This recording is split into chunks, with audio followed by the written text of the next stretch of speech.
Hello friends. आज हम बात करेंगे स्किज़ोफ्रेनिया नाम के एक मनोविकार के बारे में, क्योंकि 24 मई वर्ल्ड स्किज़ोफ्रेनिया डे है। इस वजह से इस पर हम बात कर रहे हैं। क्यों हम मनाते हैं इसे और क्या कारण है इस चीज़ को सेलिब्रेट करने का। और सबसे पहला तो ये स्किज़ोफ्रेनिया जो है वो बीमारी उसका इंडिया में करीब 3 मिलियन लोग इस बीमारी से सफ़र कर रहे हैं। और ये बीमारी जो है वो व्यक्ति के जीवन में काफ़ी बदलाव लाता है, काफ़ी ज़्यादा परेशानियां होती है। और करीब 1000 में 3 लोग इस बीमारी से भारत में सफ़र कर रहे हैं। विश्व में अगर देखा जाए तो 1% पॉपुलेशन इस बीमारी से सफ़र कर रही है। और ये बीमारी जो है इसमें मरीज जो है वो अपनी सोच और भावनाएं महसूस करने और व्यक्त करने की क्षमता और व्यवहार में आपस में जो हम ये करते हैं उसमें एक जो तारतम्य रहता है उसे खो देता है। इस वजह से और वास्तविकता से उसका संपर्क टूट जाता है। तो इस तरह इस बीमारी के लक्षणों को हम 2 भागों में बांटते हैं, पॉजिटिव सिम्टम्स और नेगेटिव सिम्टम्स। पॉजिटिव सिम्टम्स वो होते हैं जो आम लोगों में नहीं पाए जाते हैं, और नेगेटिव सिम्टम्स वो होते हैं जो आम लोगों में सामान्य तौर पे उनके व्यवहार में लक्षित होते हैं, वो स्किज़ोफ्रेनिया के मरीज में नहीं लक्षित होते हैं।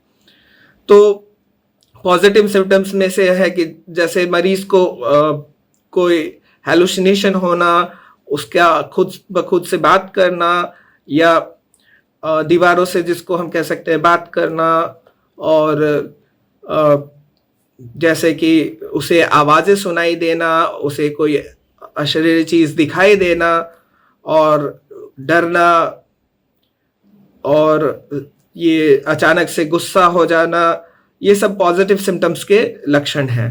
नेगेटिव सिम्टम्स में आते हैं कि जैसे कि मरीज जो है वो लोगों से अलग थलग हो जाता है, लोगों से बातचीत नहीं कर रहा होता, किसी से बात नहीं करना, जो पहले अपने दिमागी कार्य कर पाता था वो नहीं कर पाना, और ध्यान करने की शक्ति जो है वो क्षीण हो जाती है। तो ये नेगेटिव सिम्टम्स हैं। दुख की बात ये होती है कि अन्य मनोविकारों की तरह इस मनोविकार के साथ भी स्टिग्मा एसोसिएटेड है। लोग जो है अक्सर वो फेथ हीलर्स के पास चले जाते हैं, और या ये सोचते हैं कि ये बीमारी लाइलाज है, इसका कोई इलाज ही नहीं है। तो मैं ये बताना चाहूँगा कि अभी जो नई तरह की दवाइयाँ हैं उनसे इस बीमारी पे हम काबू पा सकते हैं, और मरीज जो है सतत इलाज और मनोचिकित्सक के उचित मार्गदर्शन में अपना कार्य वगैरह ठीक से कर सकता है और रिकवर कर सकता है। तो मेरी आप लोगों से गुजारिश है कि अगर किसी में भी ऐसे लक्षण दिखाई दें तो आप मनोचिकित्सक से उचित सलाह लें, मार्गदर्शन लें, उसका सतत इलाज कराएं।